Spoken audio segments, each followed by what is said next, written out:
शेतकऱ्यांच्या संपूर्ण कर्जमाफीसाठी बच्चू कडू आक्रमक झालेत। बच्चू कडू आणि शेतकऱ्यांचा एल्गार ट्रॅक्टर मोर्चा नागपुरात धडकलेला आहे। कर्जमाफीशिवाय मागे हटणार नाही असा बच्चू कडूंचा निर्धार बघायला मिळतोय।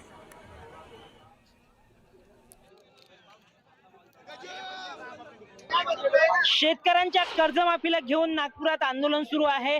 मोठ्या संख्येने शेतकरी इथे आलेले आहेत। त्यासोबत आपण पाहू शकता की माझ्या समोर रस्त्यावर हे सगळे शेतकरी बसलेले आहेत आणि हे शेतकऱ्यांसोबत आपण थोडं बातचीत करू। दादा, काय सांगाल, कुठून आलात तुम्ही? आम्ही गोंदिया जिल्ह्यावरून आलो।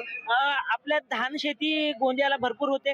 आपल्या धान शेतीची कशा पद्धतीची यावेळेसची नुकसान झालंय, काय सांगाल? आता अवकाळी पाऊस आल्यामुळे खूप नुकसान झालेलं आहे आणि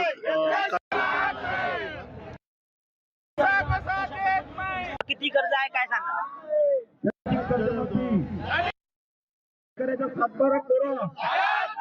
यावर्षी पूर्णपणे शेतकऱ्यांचं नुकसान झालेलं आहे। बऱ्याच प्रमाणात शेतकऱ्यांचं नुकसान झालं असल्यामुळे कर्जमाफीची मागणी शेतकरी सर्रास करतात। दादा, तुम्ही कुठून आलात, काय सांगाल? आम्ही काटोलहून आलेलो आहे। नागपूर जिल्ह्यातूनच आहात। फळशेती नागपूर जिल्ह्यात मोठ्या प्रमाणात होते, संत्र्याचं उत्पादन होतं। काय सांगाल, यावर्षी पावसामुळे संत्र्याचे नुकसान कशा पद्धतीने झालं? संत्र्याच्या झाडाला संत्रे राहिले आणि सोयाबीन आणि कपाशी पूर्ण वाया गेलेली आहे पाण्याच्या। कपाशी वाया गेली आहे। तुमच्यावर किती कर्ज आहे, कशा पद्धतीचं कर्ज माफी झाली? माझ्यावरती आता मी मागं बँकेने माझ्यावर नोटीस पाठवला होता। माझ्यावर 1,70,000 रुपये कर्ज झालेलं आहे। संपूर्ण कर्जमाफी झाली पाहिजे या मागणीला घेऊन कधीपर्यंत बसण्याची तयारी आहे? जोपर्यंत बच्चू भाऊ आहे तोपर्यंत।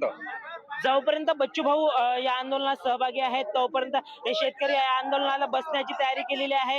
यासोबतच हे संपूर्ण आंदोलन तीव्र होत चाललेलं आहे। अशा पद्धतीचे हे सगळे दृश्य आपण पाहतात। न्यूज 18 लोकमतसोबत ऋषभ फरकुंडे, नागपूर।